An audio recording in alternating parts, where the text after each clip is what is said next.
곧 있으면 추석이 다가옵니다.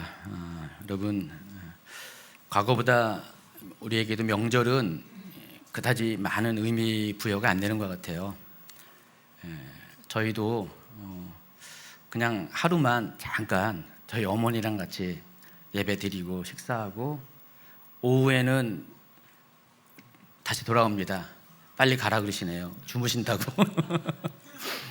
그래서 명절도 과거처럼 가족들이 며칠 동안 이렇게 오래 같이 있는 케이스가 드문 것 같아요.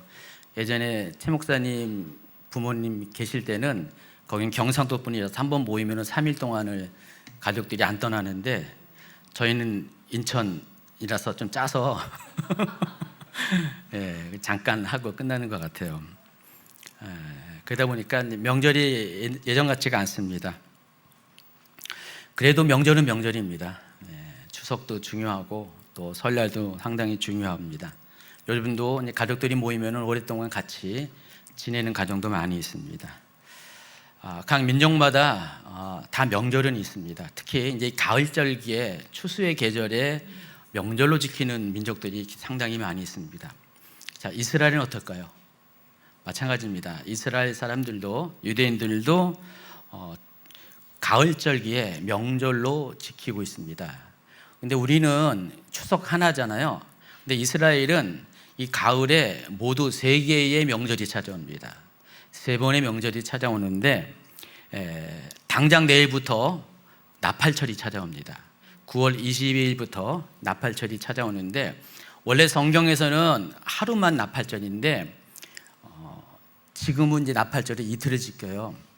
제가 찾아보니까 그 지키는 이유가 원래 이 나팔절에는 나팔을 불어서 나팔절이 왔다는 것, 신년이 왔다는 것을 알리거든요. 그런데 멀리 사람들이 떨어져 있다 보니까 이 나팔 소리를 듣고 지방에 있는 사람들이 또 그걸 듣고 또 마치 옛날에 우리 봉화처럼 또 이렇게 전달을 한 겁니다. 여러분, 이 나팔절에서 신년은 이 나팔 소리가 상당히 중요해요. 좀 이따 설명을 하겠지만은 그러다 보니까 이 나팔 소리를 자꾸만 전달하다 보니까 지방까지 가려면 시간이 걸려요.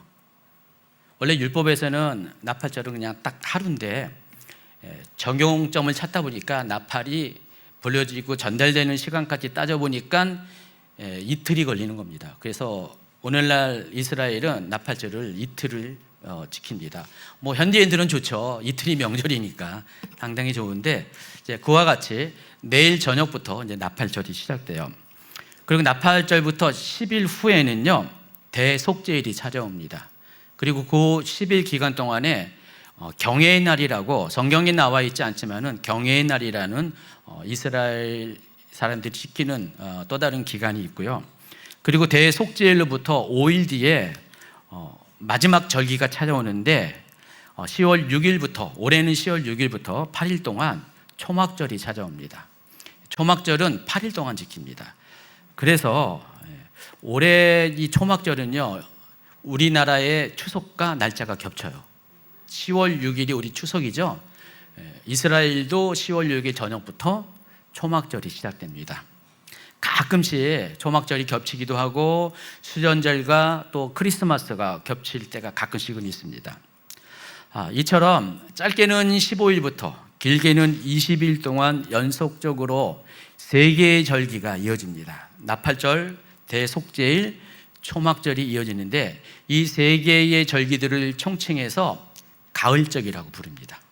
그리고 상대적으로 또 봄에도 3개의 절기가 연속적으로 이어지는데 봄 시즌에 매일 먼저 오는 절기가 유월절입니다. 여러분 유월절은 잘 알죠? 유월절과 무교절이 동시에 옵니다. 그리고 또 초실절이 그 주간에 또 찾아옵니다. 그래서 봄에도 한 주간 동안 3개의 절기가 연속적으로 찾아와서 이걸 총칭해서 봄절기라고 부릅니다. 자, 이스라엘은요 크게 가을절기와 봄절기에 2개의 명절 기간이 있고요. 그리고 중간에 뭐가 있습니까? 여름절기에 해당하는 오순절이 옵니다. 오순절을 가리켜서 칠칠절이라고 부르죠. 초실절부터 계산해 가지고 50일째가 되는 그날, 그래서 오순절이라고도 부르고 칠칠절이라고도 부르고, 또 다른 말로 보리의 맥추절, 아니 밀의 맥추절이라고 부르기도 합니다. 초실절이 보리의 맥추절이고 오순절이 밀의 맥추절입니다. 그러니까 밀을 수확하는 바로 그 날짜가 오순절, 칠칠절에 해당합니다. 그게 바로 초여름에 해당합니다. 우리나라도 1년에 두 개의 큰 카테고리로 설 명절이 있고 추석이 있는 것처럼 이스라엘도 가을절기와 봄절기 두 개의 절기가 있다는 사실을 알 수 있습니다. 자, 이 모든 7개의 절기를 가리켜서 7대 절기라고 부릅니다. 우리나라 절기도 뭐 안 지키는데 무슨 목사님 7대 절기가 뭘 중요합니까? 라고 생각하는 분도 아마 계실 것입니다. 특히 이제 교회 잘 다니지 않은 분들은 이 7대 절기가 상당히 낯설을 겁니다.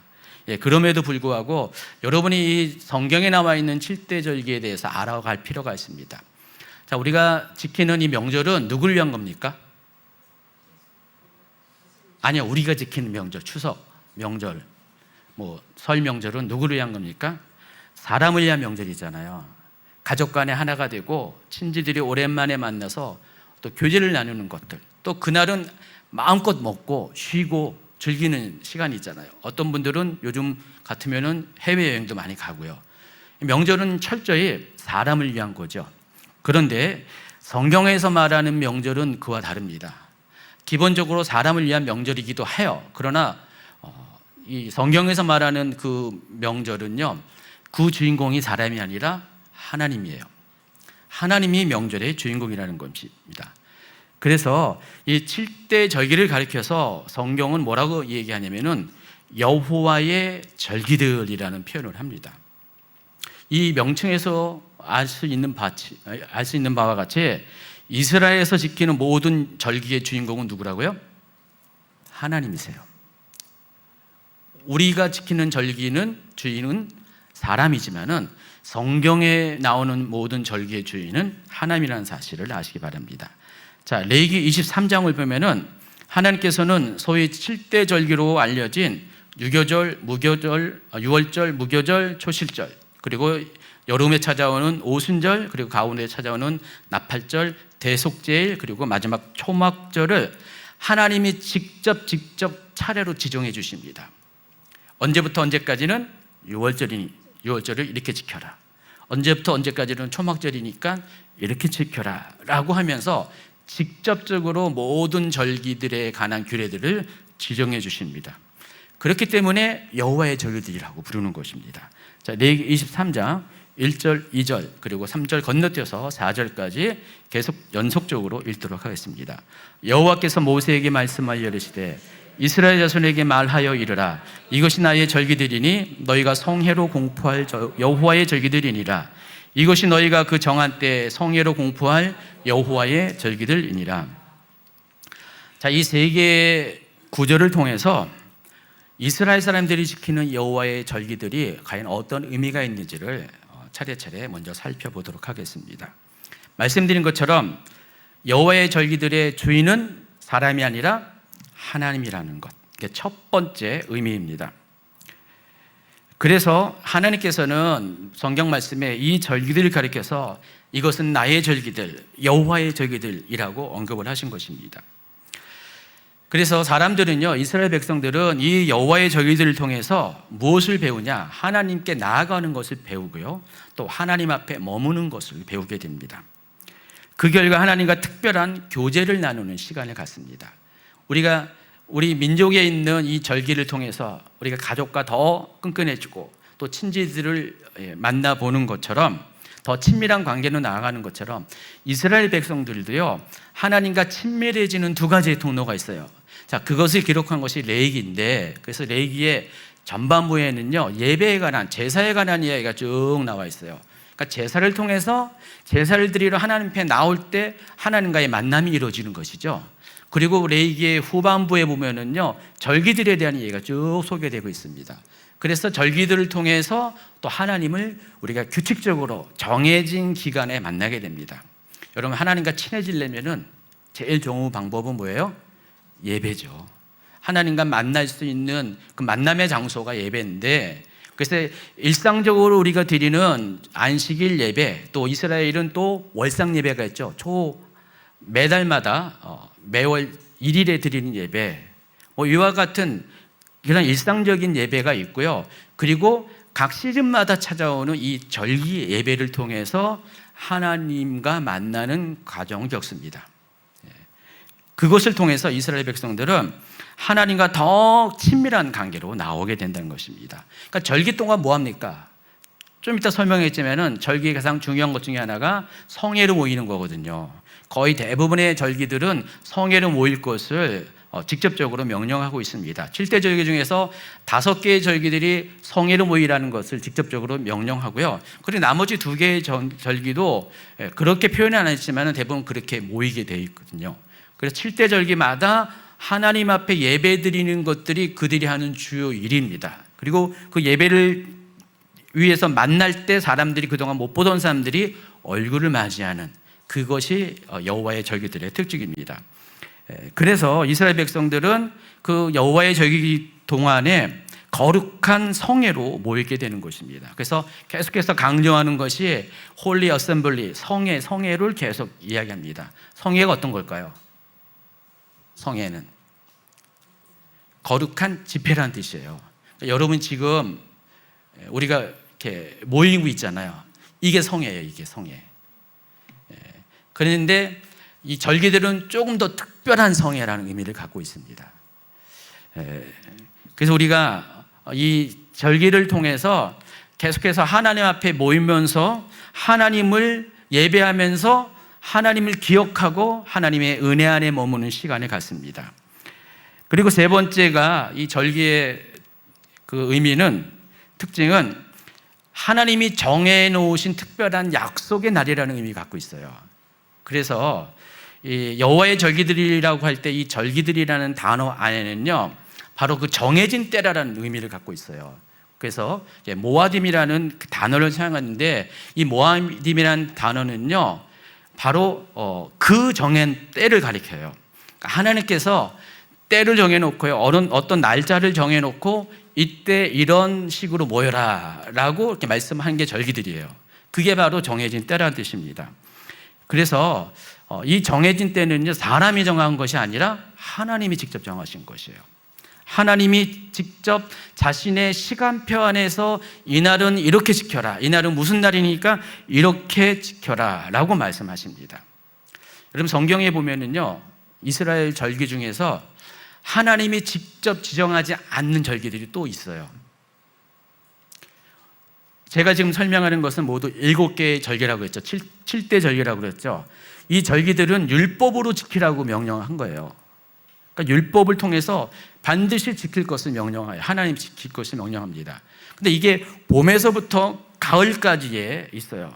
그런데 이스라엘 역사 가운데 어떤 특별한 사건을 경험을 통해서 하나님이 율법으로 정해주지 않지만 이스라엘 사람들이 스스로 어떤 기념일을 정해놓고 지키는 절기가 있습니다. 성경에도 나와 있어요.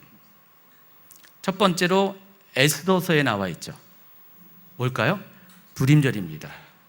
이스라엘 백성이 아말렉의 후예인 아각에 의해서 모든 민족이 몰살당할 수밖에 없는 어떤 상황 가운데 있었는데, 그때 에스더가 죽으면 죽으리라 하면서 하나님께 나와서 하나님께 기도하며 나아올 때 하나님께서 반전을 일으키면서 오히려 그 아각을 또 장대에 매달려 죽게 하고요, 이스라엘 백성이 구원을 받게 되죠. 이날을 기념하기 위해서 지키는 것이 부림절입니다. 자, 부림절은 언제냐면은 유월절보다 조금 앞서서 부림절이 찾아옵니다. 그러니까 7대 절기가 가운데 있으면은 7대 절기 앞에 부림절이 찾아오고요. 또 하나의 절기가 있습니다. 하나님이 율법으로 지키라고 하지 않은 절기인데도 잘 지키는 절기가 있어요. 이것도 성경에 나와 있어요. 요한복음에 나와 있어요. 수전절입니다. 수전절은 그 요한복음에는 그냥 잠깐 흔적이 나와 있고, 이 수전절의 유래에는 외경인 마카비서에 나와 있는데, 바로 이스라엘 백성이 정말 이스라엘 백성이 앞에 그 불임절과 비슷하게 좀 민족적으로 굉장히 수치를 당하고 민족의 종교와 정체성이 그런 것들이 전부 다 훼손되는, 마치 우리나라가 옛날에 일제 시대를 경험한 것처럼 그와 같은 시대적 상황이 BC 2세기경에 있었습니다. 바로 그때 이 마카비라는 사람이 혁명을 일으켜서 셀루커스 왕조죠. 그리스 알렉산더 제국의 후예인 셀루커스 왕조가 이스라엘 민족을 이렇게 핍박을 했고 성전 제사도 못 드리게 했는데, 그것에 반기를 일으켜서 성전을 회복시킨 사건을 기념하기 위해서 수전절을 지킵니다. 여러분, 저기에 있는 메노라 있죠? 메노라가 7개의 촛대가 있는데 수전절에 있는 촛대는 몇 개가 있습니까? 2개가 더 있죠? 2개가 더 있어 가운데 하나는 그냥 불을 붙이는 심지와 같고 8개의 촛대가 있습니다. 8일 동안, 원래 하루치 분량의 기름이 있었는데 8일 동안 그 기름으로 유지했던 역사적인 그런 기록이 있어요. 그래서 그것을 기념하기 위해서 저 메노라를 확대해서 갑자기 생각이 안 나네. 무슨 키아인데, 여러분 제 나이가 되면 갑자기 단어가 갑자기 하누키아를 이렇게 피면서 이제 수전절을 지킵니다. 요 2가지의 절기는 사람이 정한 거예요. 그리고 그 안에 있는 7대 절기는 모두 다 하나님이 율법으로 지킬 것을 명령한 것입니다. 근데 하나님이 왜 이 절기들을 지키라고 할까요? 왜 정해진 시간에 모아딤에 맞춰서 이 절기를 지키라고 했을까요? 하나님께서는요, 그 절기에 맞춰서 이스라엘 민족을 찾아오십니다. 여러분, 안식일도요, 레위기 23장에 보면은 7대 절기를 이야기하면서 아까 제가 1절, 2절, 4절을 이야기했는데 그 중간에 안식일이 껴있거든요. 안식일도 실은 알고 보면 모아딤이에요. 매주마다 지켜야 되는 모아딤입니다. 그래서 하나님께서는요, 날짜를 지정해 놓고 매주 안식일마다 내가 너희를 만나러 갈게. 그러니까 너희들이 나를 만나기 위해서는 안식일날 찾아와, 준비하고 있어. 그러면 내가 너희들을 만나러 갈게 라는 약속입니다. 그래서 이 여호와의 절기들을 통해서 하나님은 주기적으로 하나님의 백성들을, 당신의 백성들을 만나길 원하신다는 것입니다. 당연히 이 절기들을 통해서 우리는 하나님을 더 쉽게 만나죠. 더 깊게 만날 수가 있죠. 그리고 또 한 가지, 이 절기들을 통해서 우리는 더 큰 은혜를 받게 되고요, 더 큰 복을 받게 되는 것입니다. 우리가 이번 주부터 금요일부터 3일 동안 컨퍼런스가 있습니다. 고도 화이트 목사님을 초청해서 성령의 나타내시는 주제로 컨퍼런스를 여는데, 여러분, 컨퍼런스를 열면은요, 성도님들이 굉장히 기대감이 많으세요. 은혜를 사모하고요, 대부분 속에 이런 마음도 있어요. 이번만큼은 내가 하나님을 만나고야 말리라. 제가 여러분에게 권면하기는요, 이번 주일만큼은 하나님을 만나, 그 생각을 가지면 참 좋겠는데, 매주 드리는 그 여기 주일 예배는 마치 우리가 똑같은 음식을 매주 먹을 때 그냥 식상한 것처럼 그렇게 느끼는 분이 적잖이 있습니다. 물론 이해해요. 우리 집 강아지들도 그렇더라고요. 똑같은 사료 먹기 싫어가지고 서로 바꿔 먹어요. 제게 더 맛있어요. 서로가 이제 달라거든요. 다른 사료가 달라요. 좀 아픈 개가 달라가지고 사료고, 하나는 관절이 안 좋고 하나는 심장이 안 좋아가지고. 근데 자기 사료만 주다 보니까 우리가 안 본 사이에 몰래 가가지고요, 다른 개 사료를 먹어요. 개도 그런데 사람도 그렇겠죠. 그래서 우리가 안식일날 매주마다 드리는 이 주일 예배가 어떻게 보면 여러분이 식상하게 느낄 수가 있어요. 그러다 보니까 뭐 다른 곳에서 특별히 무슨 집회가 있다 그러면 아주 그냥 사모하면서 가는 분도 있어요. 우리 교회 거는 식상해. 우리 교회 목사님은 식상해. 근데 다른 교회, 다른 목사님은 아주 또 신선한 느낌을 받고 있는데, 여러분 거기서 몇 달만 다녀보세요. 똑같이 식상해지고요. 그러죠. 어쨌든 간에, 잠깐만, 쓸데없는 얘기를 하면 길어지는데, 오전 예배도 쓸데없는 얘기를 많이 해가지고 길어졌어요. 성령의 은사가 필요해요. 절제 은사가 필요해요. 열매가 필요합니다. 예. 그래서 여러분 이 절기들은요 어떤 특별한 은혜를 기대하게 돼 있어요.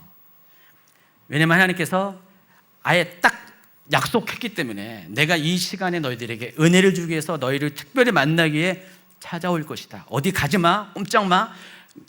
거기만 오면은 내가 너희를 만날 것이다. 그러다 보니까 이 절기를 사람들이 많이 기대합니다. 실제로 이 절기를 통해서 많이 은혜를 받아요. 우리가 이 컨퍼런스 통해서 1년에 몇 차례 있는 이 컨퍼런스 통해서 평소보다 더 은혜를 받는 것처럼 이와 같은 의미가 있다는 것입니다. 그래서 이 여호와의 절기들은요, 영어로 표현하면 더 appointed time이라고 표현할 수가 있어요. 바로 그 정해진 때라는 의미를 갖고 있습니다. 그리고 마지막으로 이제 이 절기의 여호와의 절기의 의미가 뭐냐면은 하나님께서는요 이 절기를 통해서 세상을 향한 하나님의 시간 계획을 여기 다 기록해 놓으셨어요. 여러분 하나님께서 예수님을 통해서 인류를 죄에 빠진 인류를 구원하는 그 하나님의 역사를 가리켜서 보통 뭐라고 부르죠? 구속사라고 부르죠. 하나님 우리를 구속하는 역사를 기록한 것이 성경입니다. 그런데 이 절기 안에는요 예수님의 사역이 어떻게 진행될 것인가를 다 여기서 그림자처럼 숨겨놨어요. 그래서 절기는요 예수 그리스도의 사역의 예표입니다. 구속사의 예표예요. 하나님의 시간 계획이 인류를 향한 하나님의 시간 계획이 어떻게 진행될 것을 알려주는 시간표가 여기에 들어가 있다는 것입니다. 그래서 유교절과 무교절은 어떤 하나님의 계획이 담겨진 겁니까? 이 유교절과 무교절을 통해서 하나님은 바로 예수 그리스도의 십자가 고난과 죽음을 여기에 담아놨어요. 그것의 예표입니다.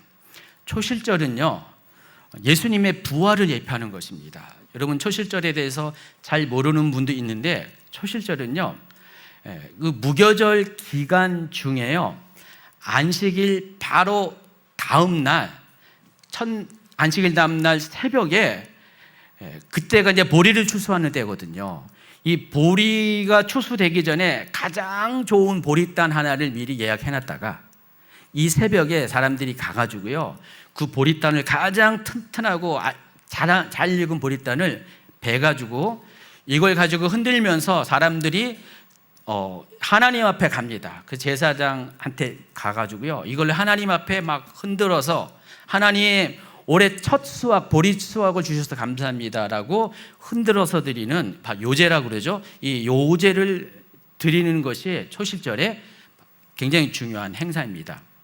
근데 예수님께서 언제 부활하셨습니까? 바로 그날 초실절 날. 그래서 예수님이 가르쳐서 뭐라고 합니까? 부활의 첫 열매. 초실절에 첫 보리단이 드려진 것처럼 예수님도 그렇게 부활의 첫 열매가 됐습니다. 그래서 초실절은 예수님의 부활을 상징하는 것입니다. 자, 오순절은 뭡니까? 오순절날 성령께서 강림하셨어요. 시간이 없어서 지나갑니다.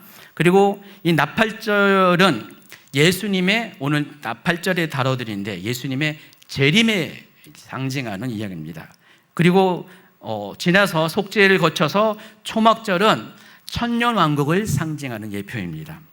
따라서 이 여호와의 절기들은요 단순히 한 이스라엘 민족만의 명절이 아니라 예수 그리스도의 구속 사역을 예표하는 인류 구원을 위한 하나님의 시간표가 다 여기에 녹아져 들어가 있다는 것입니다. 여러분이 왜 이 7대 절기를 알아야 되고 또 이렇게 나와는 상관없는 것처럼 느끼는 이 7대 절기 설교에 대해서 들어야 될 이유가 여기 있습니다. 그동안 우리는 부활절과 추수감사절과 성탄절기는 설교는 항상 들어왔어요. 근데 이제는요 이 7대 절기에 관한 설교도 여러분이 주기적으로 매년마다 들어야 됩니다. 들으셔야지 이것의 의미가 계속해서 생각이 나고 또 이 절기들을 기억하는 걸 통해서 하나님의 시간표를 여러분이 준비할 수가 있기 때문에 가능하면 저희도 설교자인 저희도 이걸 계속해서 매년마다 할 생각을 하고 있습니다. 이처럼 여호와의 절기들은 여호와 하나님과 관계된 아주 특별한 날이라는 의미를 가지고 있습니다. 따라서 오늘 주제인 나팔절을 함께 생각할 때 여러분 유대인의 풍습을 떠올리겠지만은 그보다는 더 하나님의 시간표와 관련된 그 의미를 집중하셔야 됩니다. 그래서 하나님께서는 정해진 거룩한 시간 속에서 우리를 향하신 하나님의 구원의 계획을 성취하시는데 바로 이 나팔절은 그리스도의 재림을 상징하고 그것에 대한 소망을 주는 그런 특별한 절기라는 사실을 아시기를 바랍니다. 자, 나팔절에 대해서 본격적으로 이야기해 드리겠습니다. 성경에서 제일 처음으로 나팔절이 언급된 곳은 레위기 23장 23절부터 25절입니다. 이곳에서는요 나팔절의 유래에 대해서 다음과 같이 알려줍니다. 같이 읽어볼까요? 여호와께서 모세에게 말씀하여 이르시되 이스라엘 자손에게 말하여 이르라 일곱째 달 곧 그 달 첫날은 너희에게 쉬는 날이 될지니 이는 나팔을 불어 기념할 날이요 성회라 어떤 노동도 하지 말고 여호와께 화제를 드릴지니라. 자, 여기 보면은 하나님께서 지금 명령하시는 거예요. 율법으로 주시는 것이에요. 선택이 아니라 지켜라 말씀하시는데 뭐라고 말씀하시냐면은 일곱째 달 곧 그 달 첫날은 쉬는 날이다. 그리고 이날은 나팔을 불어 기념할 날이다. 곧 나팔절이다. 그리고 성회다. 그리고 이날은 어떤 노동도 하지 말고 여호와께 화제를 드릴지어다. 이렇게 짤막하게 나팔절에 대해서 언급을 하고 있습니다. 근데 하필이면 왜 일곱째 달 첫날이 나팔절이 될까요? 우리는 매년 1월 1일을 새해 첫날로 카운트하죠. 근데 이스라엘은요 독특합니다. 이스라엘은 가을부터 새로운 해가 시작돼요. 가을이라는 것은 여러분 상상이 안 가죠. 왜 가을이 새로운 해의 시작이 될까? 그 이유가 있습니다. 여러분 여름은요 바로 종말을 의미합니다. 종말을. 이스라엘의 그 히브리적 개념에 의하면은 여름은 종말이에요. 그래서 하나님께서 구약 성경에서 마지막 때를 이야기할 때 뭘 보여주냐면은 여름가위를 보여줘요. 여름가위이 뭐예요? 무화과입니다. 무화과 한 광지를 보면서 그것을 보면서 종말을 기억하라고 이야기합니다. 단어적으로도 굉장히 비슷해요. 여름이란 단어와 종말이란 단어가 핵 하나만, 요도라는 점 하나만 빼면은 똑같은 단어가 되죠. 그만큼 이스라엘 사람들에게 여름은 종말을 의미합니다. 그래서 해의 마지막이 여름에 오게 되고요, 해의 시작은 가을에 시작됩니다. 그런데 여기는 성경은 일곱째 달이라고 했어요. 첫 달이 아니라 일곱째 달이라고 했습니다. 그것도 참 이상하잖아요. 왜 일곱째 달이 됩니까? 일곱째 달 첫날이 왜 새해 첫날이 됩니까? 좀 약간 논리적으로 맞지 않습니다.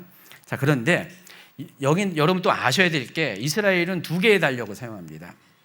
일반적으로 민간에서 사용하는 달력을 민간력, 유대력이라고 부르는데 이 민간력은 가을부터 새로운 해가 시작돼요. 그런데 이보다 정확하게 6개월 앞으로 말할 수 있고 뒤로 말할 수가 있는데 6개월 차이가 나는 종교력이란 달력이 따로 있습니다. 원래 이스라엘은요 민간력을 이렇게 지켰어요. 근데 어떤 특별한 사건을 계기로 해서 하나님이 새로운 달력을 제정했어요. 그게 바로 종교력인데 어떤 사건인지 출애굽기 12장을 보면은요 12장 2절 한번 읽어볼까요? 이달을 너희에게 달의 시작 곧 해의 첫 달이 되게 하고. 자, 이달은 아빕월을 말합니다. 이 아빕월부터 일곱째 되는 달이 이제 가을절기인데 그 달이 이제 티슈리월이라고 부르는데 히브리어로 아빕월을 새해 첫날이 되게 하라고 했습니다. 이때 어떤 사건이 있었습니까? 바로 출애굽 사건이 있었습니다. 하나님은요 그동안 이스라엘 백성이 민간력을 지켜고 왔는데 가을부터 시작하는 달력을 사용했는데 이 출애굽 사건이 너무나 중요하기 때문에 새로운 탄생이잖아요. 새로운 민족의 탄생이고 영적인 탄생이잖아요. 그러다 보니까 이 날을 기념하기 위해서, 기억하기 위해서 바로 이때를 새해 첫 달로 삼어라 해서 종교력을 세워주십니다. 실은 이 이스라엘 사회에서 이 민간력과 종교력은요 서로 교차해서 많이 사용하는데 특별히 공적인 어떤 영적이고 종교적인 행사에서는 종교력을 사용하고요. 일반적인 삶에서는 민간력을 사용합니다. 왜냐하면 이 민간력은요, 또 유대인의 농사의 시즌과 또 관련된 것이기 때문에 또 그건 그대로 또 이렇게 기억해야 되기 때문에 일반적인 생활에서는 이제 민간력을 사용하지만은 어떤 영적인 의미, 종교적인 의미에서는 성경에 보면은 항상 바로 이 종교력을 사용하게 됩니다. 그래서 그 종교력을 기준으로 7번째 되는 날이 티스리월인데 그게 가을에 있습니다. 9월에서 10월 사이에 있고요. 그 티스리월 첫째 날을 가리켜서 나팔절이라고 부릅니다. 이 나팔절은 왜 나팔절이냐면은 이날에 어떤 행사가 있냐면은 나팔을 불어요. 나팔을 불어서 새로운 해가 바뀌었다라는 것을 알립니다. 좀 이따 그 나팔을 어떻게 부는 것도 자세히 설명을 하겠습니다. 그런 연고로 인해서 이스라엘에서는요, 지금도 종교력 기준으로 7월 1일을 새해 첫날로 지키고 있습니다. 그날이 언제라고요? 내일 저녁부터 시작합니다. 내일 저녁부터, 내일 저녁이 바로 나팔절 이브에 해당하는 거죠. 그때부터 이제 나팔절이 시작됩니다. 자, 레위기 23장 23절부터 25절은 이와 같이 나팔절의 유래에 대해서 설명을 하고 있어요.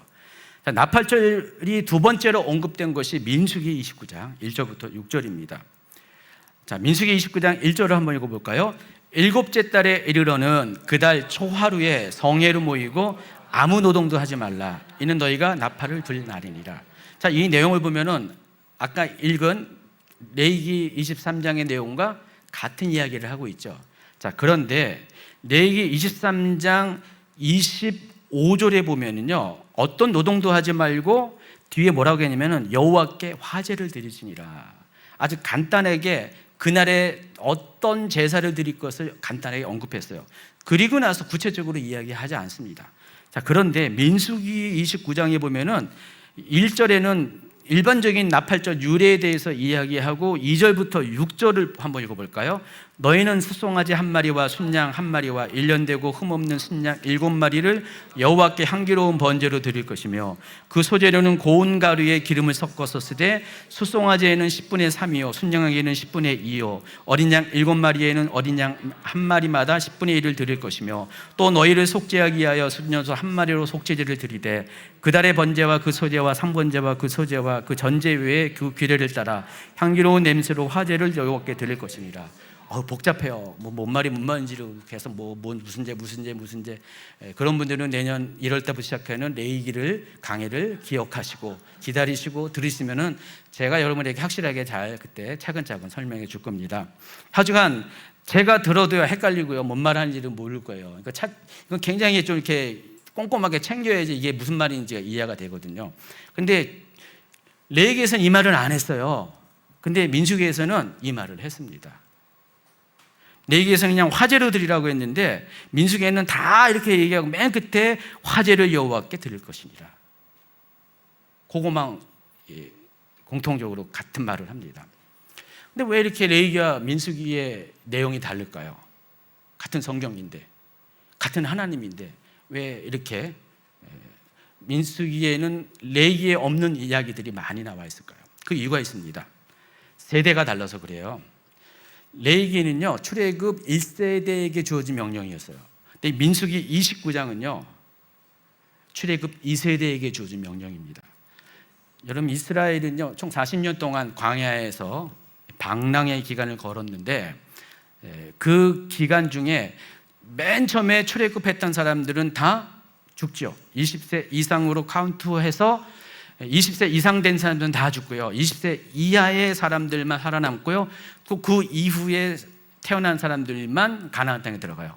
그래서 가나안 땅에 들어갈 때 최고령이 누굴까요? 예, 그냥 확실하게 정답을 얘기하시네요. 여호수아 빼고는요 다음으로 나이가 제일 많은 사람이 60세가 안 넘는 거예요. 이해하시겠죠? 예, 그 사람들은요 자기 아버지 세대에서는 이미 하나님께서 시내산에서 율법을 다 얘기했잖아요. 그러니까 율법은 시내산에서 얘기했고 그 뒤에 광야길에서는 얘기를 안 했어요. 그러다가 광야 후반부에 들어가서 하나님께서 여러 가지 상황에 맞춰서 그 1세대에게 하신 말씀하신 율법 중에서 중요한 것들을 사건과 상황에 맞춰서 더 구체적으로 더 설명하는 내용들이 민수기 후반부에 쭉 나와 있어요. 그 중에 하나입니다. 그래서 레위기에서는 바로 나팔절 규례에 대해서 나팔절에 어떤 식으로 제사를 드린 것을 그냥 짤막한 한 문장으로 한 것을 민수기 29장에서는 한 세대가 지난 후에는 아주 장황하게 구체적으로 나팔절은 이렇게 드려라 라고 말씀하십니다. 여러분, 여기서 한 가지 퀘스천이 있습니다. 오전 예배와 지금 11시 예배는 좀 많이 달라요. 제가 원고에 없는 얘기들이 서로 달라가지고 제가 보기에는 지금 예배 드리는 여러분이 더 복 있는 분 것 같아요. 그때는 전혀 언급하지 않는 내용들이 나오는데 근데 뭔 말을 하려다 그랬지? 네. 생각이 안 나네요. 근데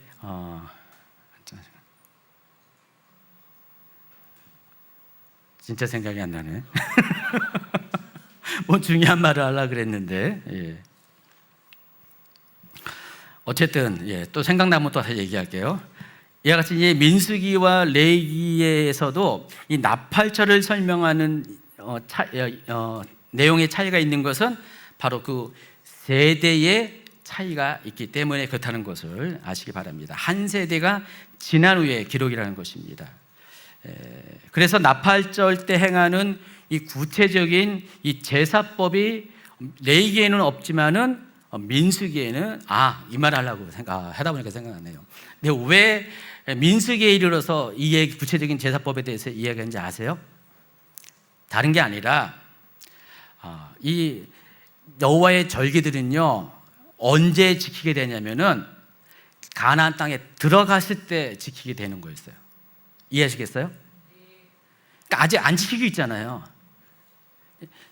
40년 전에는, 정확하게 39년 전에는 앞으로 너희들이 가나안 땅에 들어가면은 이러한 절기들을 지킬 것이라고 미리 하나님께서 예고를 한 거예요. 근데 원래 하나님의 계획은 40년의 계획이 아니었어요. 근데 이스라엘 사람들이 범죄를 했기 때문에 시간이 길어진 거잖아요. 그러다 보니까 그때는 곧바로 들어갈 줄 알고 말씀을 하셨는데 기간이 길어지고 그 광야 기간 동안에 더 이상 율법을 업데이트를 안 하고 계셨어요. 그러다가 이제 곧 가나안 땅에 들어가는 시기가 가까이 오니까 그때 와서 비로소 하나님께서 이제 곧 들어가니까 가나안 땅에 들어갈 때 구체적으로 그때는 이 나팔절에 맞춰서 제사를 드려야 되니까 그때는 이렇게 드려라 라고 여기에 와서 비로소 말씀을 하신 것이에요. 그 얘기를 추가적으로 이야기합니다. 어쨌든 구약 성경에는요 레위기와 민수기 두 곳에서만 나팔절에 대한 언급이 있습니다. 직접적인 언급이 있고요. 그렇지만 구약 성경에는요 직접적으로 언급하지는 않지만은 나팔절을 간접적으로 언급한 곳이 여러 곳이 있습니다. 그 중에 하나가 요엘서 2장입니다. 요엘서 2장 1절과 15절을 연속으로 읽어보도록 하겠습니다. 같이 있습니다. 시온에서 나팔을 불며 나의 거룩한 산에서 경고의 소리를 질러 이 땅 주민들로 다 떨게 할지니 이는 여호와의 날이 이르게 됨이니라. 이제 임박하였으니 15절로 넘어갑니다. 너희는 시온에서 나팔을 불어 거룩한 금식일을 정하고 성회를 소집하라. 여러분 15절을 보면은요 이 내용이 어디에 나와 있습니까? 아까 레위기 23장과 민수기 29장에 나와 있는 내용을 여기 다시 반복하고 있습니다. 자, 이걸 통해서 우리가 요엘서 2장은 어떤 것을 배경으로 기록한 것인지 아시죠? 바로 나팔절을 배경으로 기록한 챕터입니다. 동일한 이야기를 하고 있는 것이에요. 자, 그런데 1절은요 레위기와 민수기에서 전혀 언급하지 않는 이야기를 하고 있습니다. 한 번 더 읽어보면요 시온에서 나팔을 불며 나의 거룩한 산에서 경고의 소리를 질러 이 땅 주민들로 다 떨게 할지니 이는 여호와의 날이 이르게 됨이니라. 이제 임박하였나니. 자, 나팔절을 배경으로 이 챕터 요엘서 2장이 기록이 되었는데 이때는 율법에서는 전혀 언급하지 않는 이 나팔을 부는 그 목적에 대해서 경고의 소리라고 말씀하고요. 그리고 이 날은 여호와의 날이다라는 이야기를 하고 있습니다. 그래서 우리가 요엘서 2장의 관점에서 보면은 나팔절은 어떤 추가적인 의미가 있냐? 나팔절은 새해 첫날을 알리는 그 뜻만 있는 것이 아니라 여호와의 날이 임했음을 알리는 경고의 나팔이에요. 자, 그럼 여호와의 날이 뭘까요? 여호와의 날. 아까 여호와의 절기들 이야기했는데 여호와의 날은 뭐예요? 이것도 마찬가지로 그날은 하나님이 주인공이 되신 날이겠죠. 근데 그날은 어떤 날이냐? 양면성이 있습니다. 어떤 사람에게는 구원의 날이고요, 어떤 사람은 심판의 날입니다. 이게 여호와의 날의 특징입니다. 여러분 꼭 이걸 기억하고 계세요. 그래서 이 나팔절에 이 나팔을 부는 목적 중에 하나가 바로 여호와의 날을 예비하기 위한 목적으로 나팔을 불라는 것입니다. 바로 마지막 심판을 예비하는 목적으로, 사람들에게 심판이 가까이 왔다라는 것을 경고하기 위한 목적으로 이 나팔을 불라라는 것입니다. 그리고 이것이 좀 더 신약 시대로 넘어가면 궁극적으로 이 나팔이 의미하는 것은 바로 예수 그리스도의 다시 오심을 알리는, 재림을 알리는 경고의 나팔로 우리가 그것을 확장할 수가 있습니다. 그래서 이 나팔절은요, 단순한 사람의 명절이 아니라는 것을 알 수가 있어요. 예수 그리스도를 통한 하나님의 구속사를 예표하는 하나님의 시간표가 이 여호와의 절기들, 특히 이 나팔절 안에 들어가 있는데, 이 나팔절은 바로 예수 그리스도의 재림을 상징하는 그런 예표라는 것을 알 수가 있습니다. 그래서 이 나팔절은 이스라엘 사람들은요, 이 나팔절을 그저 좋아하기만 하지 않습니다. 일단은 좋아하죠. 새해가 바뀌었으니까. 근데 그때부터 이스라엘 사람들은 곧바로 어떤 모드로 들어가냐면 경외의 모드로 들어가요. 이 나팔절이 카운트되고 열흘 뒤에 뭐가 찾아옵니까? 대속죄일이 찾아옵니다. 대속죄일은 욤 키루프라고 하죠. 이날은요, 회개하는 날이에요. 회개라는 것이 뭡니까? 히브리어로 테슈바라고 하는데, 내가 가던 길을 가다가 뭔가 잘못을 깨닫고 돌이켜서 뒤로 돌아오는 게 회개, 테슈바입니다. 대속죄일은 바로 그와 같은 결단과 행동을 하는 날입니다. 그래서 이스라엘 사람들은요, 이 나팔절과 대속죄일 사이에 열흘 기간을 경외의 날로 지키는데, 이날 어떤 일이 있냐고 생각하냐면은 바로 이때 하나님 보좌에 생명책이 열린대요. 여러분 계시록 20장 후반부에 보면은요, 생명책이 등장합니다. 그래서 하나님이 구원받을 자들은 생명책에 이름이 기록된 자들만 구원을 하세요. 그리고 생명책에 기록되지 않는 사람들을 심판하시는데, 어떤 방식으로 심판하냐면은 행위책이 또 나와요. 그러니까 하나님 보좌 앞에는 두 가지의 책이 있어요. 생명책과 행위의 책이 있어요. 근데 계시록 20장에 보면은 생명책은 단수로 표현하고요, 행위책은 복수로 표현합니다. 그러니까 사람마다 행위를 기록한 책이 있고요, 그리고 구원받을 자들의 명단을 기록한 또 생명책이 단수로 나옵니다. 근데 그 생명책이 그 열흘 기간 동안에 임시로 열린다는 거예요. 그래서 그 열흘 기간 동안에 이름이 기록된다는 거예요. 근데 만약에 이름이 기록되지 않으면 어떻게 됩니까? 생명책에 지옥 가죠. 그래서 여러분 출애굽기 보면은 이스라엘 백성이 하도 그냥 모세를 힘들게 하니까 어떻게 돼요? 차라리 저의 이름을 생명책에서 지워주시고 이들을 대신 기록해달라고 중보하는 장면이 나오잖아요. 그래서 이스라엘 사람들은요, 그 경외의 날 기간 동안에, 나팔절과 대속죄 사이에 그 경외의 날 기간에 이 생명책의 내용이 번복될 수 있는 1년 중에 유일한 시간이라는 것으로 생각을 하고 있습니다. 그럼 어떻게 할까요? 그때 열심히 기도하고요, 평소에 예배 안 나오면 열심히 나오고요, 그동안 뭐 그냥 사람들한테 못되게 군 사람도요, 아주 착한 사람이 되고요. 실제로 지금도 그래요. 지금도 그렇게 합니다. 그래서 그 기간 동안 사람들이 굉장히 조심해요. 그때 하나님한테 잘못 보이면은요, 생명책에서 이름이 지워진다고. 그리고 딱 이제 대속죄일이 딱 끝나면 이제 딱 닫혀지면은 더 이상 기회가 없고, 그 다음에 초막절이 상징하는 것이 마지막 심판 후에 천년 왕국을 상징하거든요. 영원한 세계로 들어가는 거예요. 죽음 이후의 세계로 들어가는. 그러다 보니까 이 부분에 대해서 굉장히 심각하게 생각을 하고 있습니다. 이와 같이 그 모든 과정을 여는 것이 나팔절이에요. 그러니까 새해 첫날은, 나팔절은 좋은 의미만 있는 것이 아니라 이와 같이 두려움의 의미도 동시에 공존하는 것입니다. 여호와의 날이 어떤 자에게는 구원의 날이기도 하고 어떤 자에게는 심판의 날인 것처럼, 양면성이 있는 것처럼 나팔절도 사람마다 다르다는 것입니다. 이해하시겠죠? 그래서 이 나팔절에 나팔이 불려지는데, 그 여러 종류의 나팔이 불려지는데 특히 이 마지막 나팔이 중요해요. 이 마지막 나팔은 이제 심판이 이르렀다, 그 정점을 알리는 사인이에요. 신호예요. 그래서 이 마지막 나팔이 울릴 때 예수 그리스도의 재림이 있을 것이고, 동시에 성도가 휴거할 것이고, 또 성도의 휴거에는 본격적인 심판이 진행이 된다는 것입니다.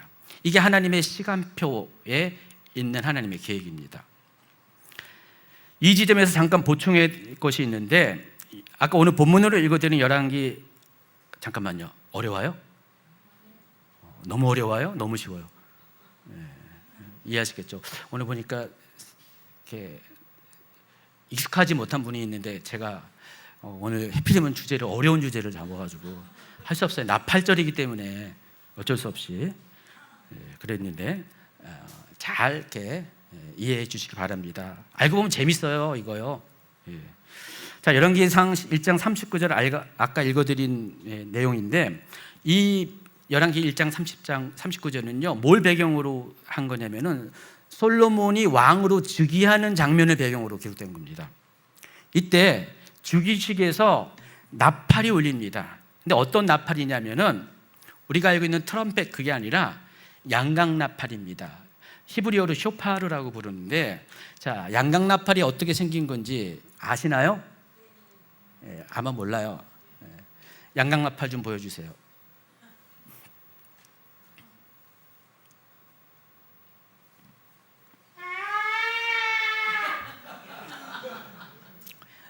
평소에 들은 나팔하고 다르죠? 되게 조그맣잖아요. 오리지널 양각 나팔은 저거예요. 저 양각 나팔이 정말 양의 뿔을 가지고 만든 나팔이거든요. 근데 잘 보시면 알겠지만은 작으니까 어떻게 해요? 휴대성이 좋죠. 그러니까 군인들이 전쟁에 나갈 때 저 양각 나팔을 허리춤에 차고 다니면서 신호를 주는 용도로 주로 많이 사용합니다. 근데 보통 이제 어떤 그 의전에 사용할 때는 소리가 너무 앙증맞고 작으니까 저거 말고, 양이 아니라 그 산에 사는 산양, 산에 사는 들염소, 여러분 뭐 아이벡스라고 아시죠? 이스라엘 가면요 실제로요, 뿔이 이렇게 아주 긴 것들이 저 광야지대에 보면은요 막 돌아다녀요. 그 아이벡스 뿔을 잘라가지고 만든 게 저 긴, 보여주세요. 소리가 다르잖아요. 한번 또 불어주세요.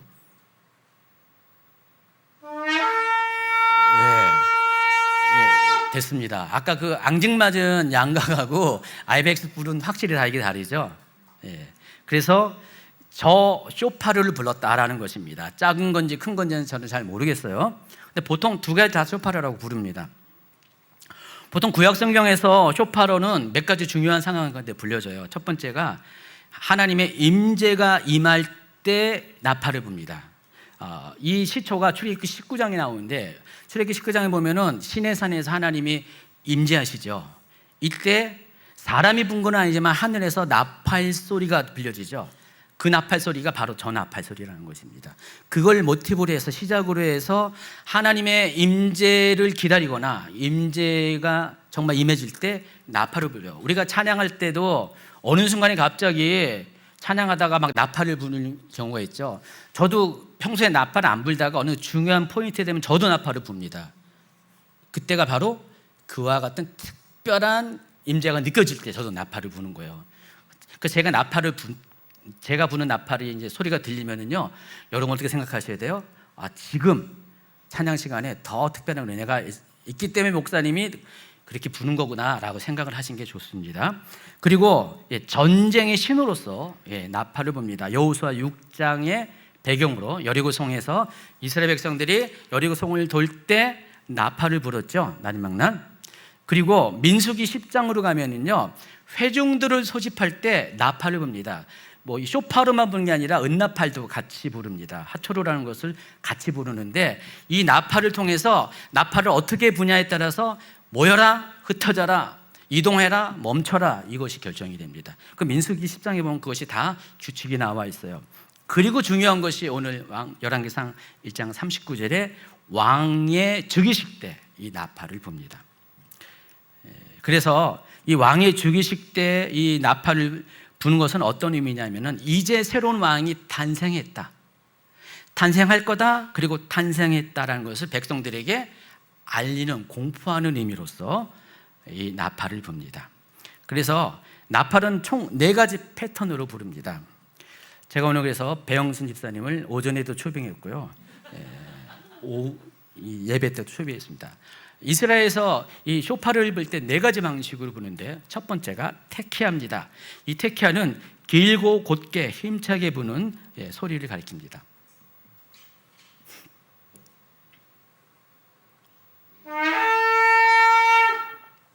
이게 테키아입니다. 저는 테키아밖에 못 불러요. 자, 이것은 이제 왕이 곧 올 거다, 왕이 즉위식이 있죠. 이제 왕이 곧 올 거다라는 첫 번째 사인에 해당합니다. 다시 하나님과 관련돼서는 하나님의 임재가 있을 것이다라는 선언입니다. 두 번째가 쉐바림인데, 이 쉐바림은요, 부 3번 나눠서, 테키아를 3번 나눠서 부르는 것입니다. 한번 불러주세요.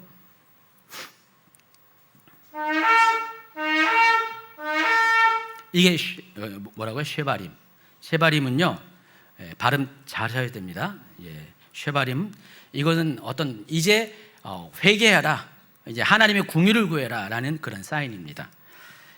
그리고 3번째가 테루아인데요. 이 테루아는요, 이 나팔을 9번 나눠서 스타카토로 부르는 것이 테루아입니다. 그것도 해주세요.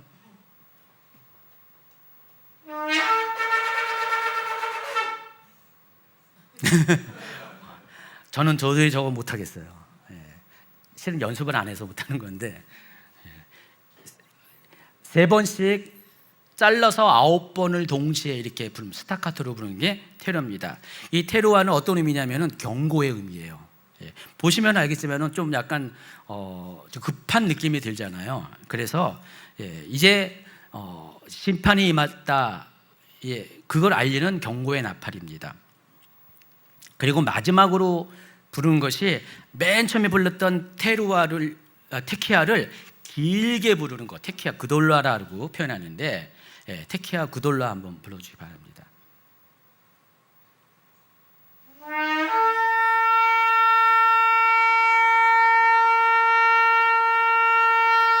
언제까지 불러요? 숨이 멈출 때까지.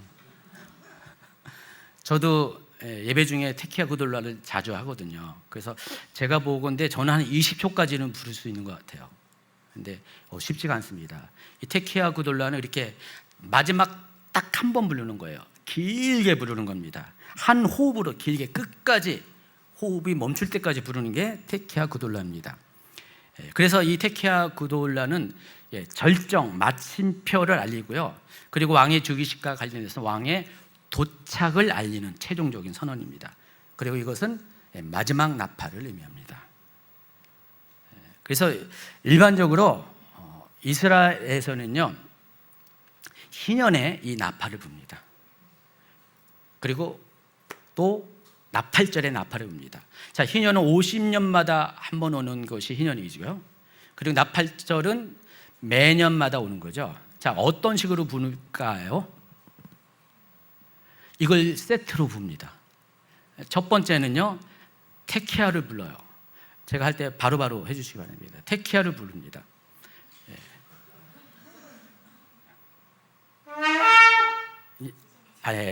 그거는 이제 쉐바림 하나, 테키아 멈추고요. 그리고 바로 이어서 쉐바림과 그리고 테루아 테루아를 조합해서 부릅니다. 하세요.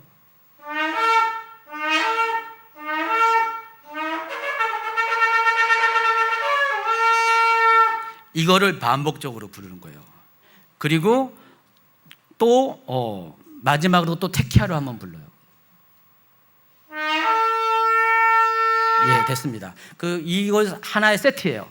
이 세트를 계속해서 한번 이렇게 무대에 등장했으면 계속해요. 이걸 한 세트로 계속 한번 해주세요. 테키아, 쉐바림, 테루아, 테루아, 다시 테키아. 아니 테키아만. 그건 테키아 구돌라. 됐습니다. 예. 이런 식으로 테키아, 쉐바린, 테루아. 죄송합니다. 박수를 쳐줘야 되는데 아직 안 끝나가지고 제가 여러분 봐더라도 너무 좋아요. 자, 지금 이참에 나팔팀을 모집합니다. 원하는 분들 신청하시고 나팔은 본인이 사셔요. 그래서 이렇게 이 테키와 또 쉐바림, 테루아 그리고 테키아 요게 한 세트가 돼가지고요. 나팔절날 요 한 세트를 몇 번 할까요? 100번을 합니다. 여러분 한번 이렇게 유튜브 영상 보면요, 실제로 이걸 요 순서대로 한 영상이 있어요. 제가 카운트 해봤어요. 뭐 유튜브 나와 있으니까 모두 30분 걸려요. 30분 동안 저렇게 하는 거예요. 죽어나는 거죠, 나팔수들은. 그리고 나서 이 100번의 모든 100세트를 다 한 다음에 맨 마지막 딱 한 번이 아까 마지막으로 했던 테키아 구돌라입니다. 테키아 구돌라. 숨이 멈출 때까지.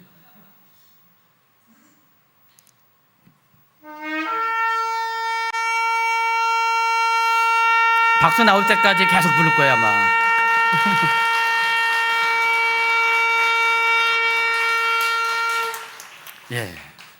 이게 바로 마지막 나팔입니다. 그러니까 100번 동안 계속해서 나팔이 불리다가 맨 마지막에 저렇게 부르면 어떻게 해요? 어떤 분은 이제 끝났네. 뭐 그런 분도 있지만은 이제는 이 나팔 소리에 맞춰서 새로운 해가 시작됐다는 것을 사람들이 이제 공식적으로 인정을 하는 것입니다. 자, 유대 역사 가운데 구약 성경에서는 이와 같은 식으로 나팔을 불어왔어요. 자, 그런데 신약 성경은요, 이 나팔을 종말론적 개념으로 연결해서 사용을 합니다. 자, 그래서 데살로니가전서 4장 16, 17절을 한번 같이 읽도록 하겠습니다. 주께서 호령과 천사장의 소리와 하나님의 나팔 소리로 친히 하늘로부터 강림하시리니 그리스도 안에서 죽은 자들이 먼저 일어나고 그 후에 우리 살아남은 자들도 그들과 함께 구름 속으로 끌어올려 공중에서 주를 영접하게 하시리니 그리하여 우리가 항상 주와 함께 있으리라. 여러분, 이 데살로니가전서 이 4장 16, 17절을 사도 바울이 이야기할 때 이 사도 바울이 염두에 둔 것은 바로 이 하나님의 나팔 소리, 나팔절에 불려지는 이 나팔 소리를 염두에 두고 말한 것입니다. 이 하나님의 나팔 소리가 시온 시내산에서 하늘로부터 나팔 소리가 울리는 것처럼 마지막 때에도 이와 같이 하나님의 나팔 소리가 울리게 된다는 것입니다. 무려 7번의 나팔이 울리게 되는데 앞서 제가 소개했잖아요. 테키아, 쉐바림, 테루아, 또 테키아 이런 식으로 불려집니다. 그게 6번까지 불려지고 7번에 또 불려지죠. 그리고 나서 맨 마지막 나팔이 테키아 구돌라입니다. 그리고 테키아 구돌라가 울릴 때 하늘에서 어떤 일이 일어납니까? 예수님께서 그 나팔 소리와 함께 강림하시고요. 그때 죽은 자들이 부활하고요. 살아있는 사람은 변화되어서 하늘로 끌어올려지는 성도의 휴거가 일어납니다. 자, 고린도전서 15장 51절 52절이 있습니다. 보라, 내가 너희에게 비밀을 말하노니 우리가 다 잠잘 것이 아니요 마지막 나팔의 순식간에 홀연히 다 변화되리니 나팔 소리만 암에 죽은 자들이 썩지 아니할 것으로 다시 살아나오고 우리도 변화되리라. 자, 데살로니가전서에서는 이 나팔 소리라는 일반적인 이야기만 있지만은 고린도 15장에서는요 마지막 나팔이라고 아주 정확하게 이야기를 합니다. 그리고 한 군데 더 있습니다. 계시록 11장으로 넘어가는데 계시록 8장부터 11장은요 7 나팔 재앙을 소개하고요 그 마지막 나팔이 10장 15절에서 이렇게 언급하고 있습니다. 시작. 일곱째 천사가 나팔을 불매 하늘에 큰 음성들이 나서 이르되 세상 나라가 우리 주와 그의 그리스도의 나라가 되어 그가 세세토록 왕 노릇 하시리로다. 우리가 계시록 11장만 보면은 이게 무슨 나팔인지 우리가 분간이 안 될 수가 있어요. 일곱 번째 나팔, 그냥 순서적으로 일곱 번째 나팔이라고 생각하는데, 지금 우리가 읽어드린 데살로니가전서 4장과 또 고린도 15장과 조합해서 이 전체를 다 이해를 하면은 이것은 바로 마지막 나팔을 의미한다는 사실을 알 수가 있습니다. 그래서 마지막 나팔이 울릴 때 어떤 일이 있냐면은 예수 그리스도의 재림이 있을 것이다 라고 이야기하는 겁니다. 물론 이 문장만 보면은요, 이게 정말 예수님의 공중강림을 의미하는지는 우리가 이해를 못해요. 그런데 조금 있으면 제가 그게 왜 공중강림인지를 여러분에게 충분히 이해를 해드리겠습니다. 어쨌든 결과적으로 구약 성경에서 왕의 즉위식에 울린 이 나팔 소리가 신약 성경에서는 마지막 심판의 주로 오실 예수 그리스도의 재림을 알리는 신호가 되는 것입니다. 그래서 나팔절에도 동일한 이 나팔 소리가 울려요.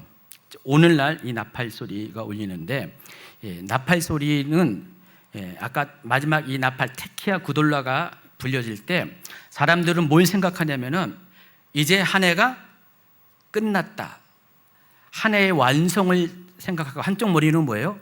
이제 한 해가 새로 시작됐다라는 것이 동시에 들어오는 거예요. 그럼 이 정말로 종말론적으로 이 마지막 나팔을 울릴 때 여러분 어떤 생각합니까? 이제 지금까지의 역사는 완성됐다, 세상은 이제는 종말이 됐고 이제 새로운 하나님의 나라가 시작됐다라는 것을 동시에 생각할 수가 있다는 것입니다. 그래서 예수님은 이 마지막 나팔이 불릴 때 세상에 오시게 된다는 것입니다. 우리는 이 부분에 대해서 여기까지 이렇게 자세히 생각을 못하지만은 이 유대인들은요, 사도 바울이 이 이야기를 할 때, 특별히 마지막 나팔에 대해서 이야기할 때 뭔 얘기하는지를 알 수 있었다는 거예요. 바로 캐치가 된 거예요. 우리는 뭔 말인지는 몰라요. 특히 계시록 11장 15절은 도대체 뭔 말하는지를 모르는데 유대인들은 그것을 알게 된다는 것입니다. 왜 그러냐면은 이 왕의 즉위식 때 마지막 나팔 테키아 그돌라가 불려질 때 왕이 드디어 입장을 하잖아요. 근데 마지막 나팔, 계시록 11장 15절에 마지막 나팔이 부를 때 뭐라 그랬어요? 세상 나라가 우리 주와 그의 그리스도가 나라가 되어 세세토록 왕 노릇하시리로다. 바로 예수님께서 이 마지막 나팔과 함께 세상을 통치하는 왕으로 오셨다는 것들이 여기 기록이 되어 있는 거예요. 이것을 유대인들은 왕의 즉위식의 마지막 나팔과 연관지어서 바로 이해를 하게 된다는 것입니다. 우리 이방인들은 이걸 잘 몰라요. 근데 유대인들은 이 말이 뭔 말인지가 바로 캐치가 된다는 것입니다.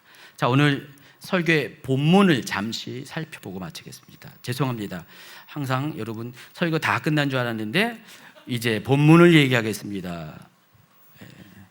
과거의 습관이 나왔네요. 자, 열왕기상 1장 39절 한 번 더 있습니다. 제사장 사독이 성막 가운데서 기름 담은 뿔을 가져다가 솔로몬에게 기름을 부으니 이에 뿔나팔을 불고 모든 백성이 솔로몬 왕은 만세수를 하옵소서 하니라. 여기 보면은 제가 이 장면이 왕의 즉위식을 배경으로 기록됐다고 그랬습니다. 그래서 왕의 즉위식 때는 두 가지가 중요한 요소가 있음을 알 수 있습니다. 기름 부음의 의식이 행해져요. 이 기름 부음을 통해서 이 사람은 인간적인 사람이 세운 왕이 아니라 하나님이 직접 세운 왕이라는 것을 이 기름 부음의 의식을 통해 사람들에게 알려주는 것입니다. 두 번째가 이 나팔을 부음으로 인해서, 쇼파를 부음으로 인해서 이제 왕이 공식적으로 세워졌다, 새로운 왕이 세워졌다는 것을 온 백성들이 신호로 알게 되는 것입니다. 그래서 왕의 즉위식 때는 이스라엘에서는 이 두 가지가 꼭 필수적으로 행하는 거예요. 기름 부음 의식과 쇼파를 부르는 것이 반드시 행해졌다는 것입니다. 그래서 쇼파로 소리, 나팔 소리는 왕권을 선포하는 소리라는 것입니다. 근데 이 장면이 신약의 종말론 사건과 깊이 연관되는 것이고 특히 11장 15절과 연결되는 거예요. 계시록 11장 15절. 방금 설명한 것처럼 세상 나라가 우리 주와 그의 그리스도가 나라가 되어 그가 세세토록 왕 노릇 하시다는 것은 이제 예수님께서 뭐예요? 천년왕국의 통치자로 오실 것이다 라는 그 선언을 말하는 것입니다. 지금까지 나팔 재앙이 쭉 이어졌고 마지막 7번째 천사가 나팔 부는 것이 그렇게 공교롭게도 마지막 나팔이고요. 그 마지막 나팔이 불려질 때 드디어 예수님이 오신다.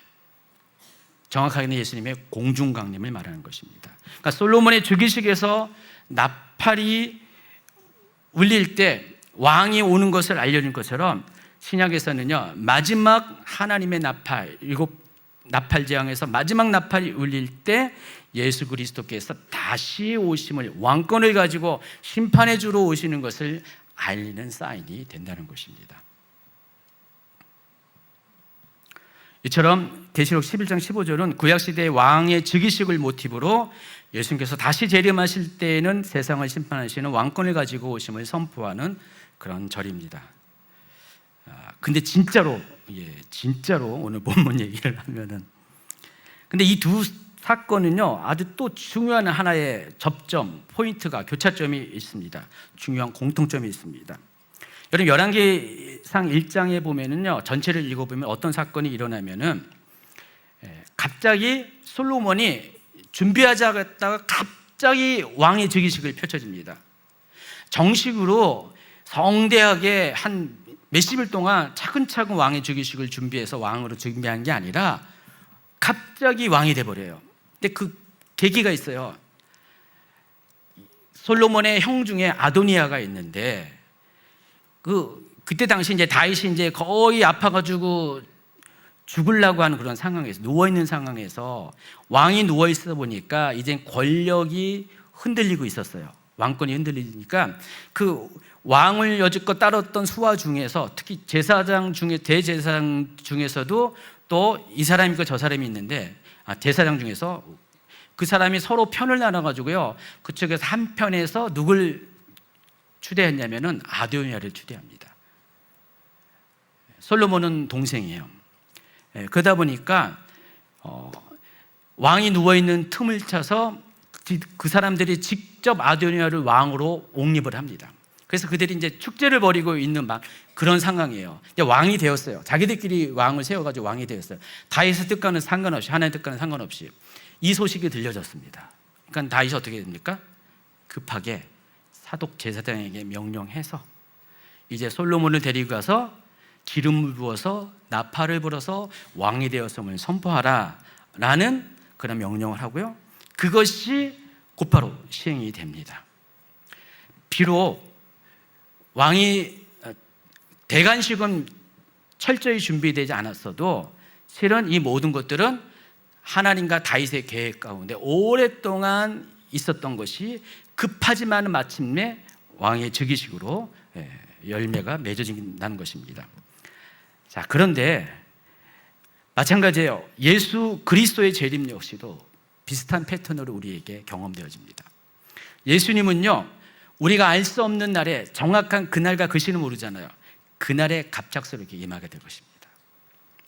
그런데 어떤 사람에게는 그것이 갑작스럽게 보여지겠지만은, 그러나 예수님이 다시 오실 것을 미리 알고 준비한 사람에게는 예수님이 오시는 그날은 당연한 것이에요. 갑작스러운 것이 아니란 것입니다.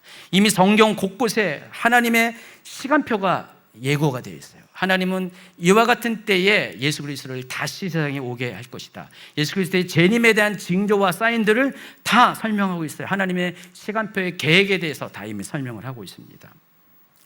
그렇기 때문에 솔로몬이 기름 부음과 나팔 소리에 왕위에 오른 것처럼 예수 그리스도께서도요, 마지막 날 나팔 소리와 함께, 마지막 나팔 소리와 함께 만왕의 왕, 만주의 주로 다시 오게 될 것입니다. 그리고 예수님의 이 다시 오심은 하나님의 시간표를 완벽하게 계획대로 성취시키는 놀라운 사건이 된다는 것입니다. 아까 여호와의 날도 양면성이 있다고 그랬고요, 이 마지막 나팔이 부를 때도 두 가지의 일이 동시에 일어난다고 그랬어요. 그래서 우리가 종말론적으로 이걸 생각하면은 예수 그리스도가 다시 오는 이 마지막 나팔이 불려질 때 어떤 사람에게는요, 이 나팔 소리가 기쁨의 한원성이 될 거예요. 솔로몬을 지지했던 사람들에게는 이것이 왕이 탄생했다는 것을 듣고 환호하는 기쁨의 소리가 됐잖아요. 그런데 아도니아를 지지했던 사람들 어떻게 됩니까? 이제는 멸망으로 바뀐 거예요. 그동안 자기들의 정치적 세상을 왔다고 생각했는데 갑자기 반전이 일어나면서 어떻게 됩니까? 그들은 어떻게 돼요? 그 반역으로 인해서 대가를 치르게 되잖아요. 그들은 심판의 경고가 된다는 거예요. 똑같은 나팔 소리인데 한쪽에서는 환호성이 되고요, 한쪽에서는 경고의 나팔이 된다는 것입니다. 오늘날도 마찬가지예요. 예수 그리스도의 재림을 준비하는 사람에게는요, 이 마지막 나팔이 왕으로 다시 오시는, 심판의 주로 다시 오시는 예수 그리스도를 맞이하는 기쁨과 감격의 나팔이 될 것이고요, 아직 믿지 아니하는 사람들에게는, 믿었어도 제대로 주의 재림을 준비하지 않은 사람에게 이것은 심판의 나팔, 절망의 나팔로 듣게 된다는 것입니다. 이 선택이 지금 우리에게 있습니다. 여지껏 좋은 얘기만 많이 들었는데 이 마지막 나팔은요, 실은 여러분의 최종적인 운명을 결정하는 그런 나팔입니다. 그래서 여러분이 이 나팔을 들을 때 정말 환호성을 칠 수 있을 정도로 준비된 자들이 되어야 돼요. 이 나팔을 들을 때 맞아요, 예수님이 다시 오십니다. 그래서 세상 나라를 통치하십니다. 모든 반역한 자들, 또 하나님을 거부한 자들을 심판하시고 또 핍박당하는 자, 환난당했던 하나님의 백성들을 구원하시는 그날이 왔습니다 라고, 또 그 중에 내가 있을 수가 있잖아요. 바로 그날을 환호로 맞이할 수 있는 그런 준비를 하셔야 한다는 것입니다. 그래서 계시록 11장 15절은 그와 같은 내용을 담은 것이에요. 세상 나라가 우리 주와 그의 그리스도의 나라가 되어 그가 세세토록 왕 노릇 하실 것입니다. 다시 말해서 예수님께서 다시 오셔가지고 영원토록 세상을 통치하는 천년왕국의 그런 통치자가 될 것입니다 라는 것을 알리는 사인이 뭐라고요? 7번째 나팔, 마지막 나팔, 테키아 고돌라라는 것입니다. 여러분 모두가 그렇게 되기를 예수님의 이름으로 축원합니다. 그래서 우리가 이왕 여기까지 왔으니까 이 나팔 소리를 먼저 다시 한번 하시고요, 우리도 한번 외치고 마치겠어요. 세 개 세트를 얘기하고 마지막 테키아 고돌라까지 하시고 이 얘기를 나팔을 분 다음에 여러분 예수님이 다시 오셔서 세세토록 왕노릇 하실 것입니다, 저와 같이 3번 정도 외치는 그런 시간을 갖도록 하겠습니다. 나팔을 불어주세요.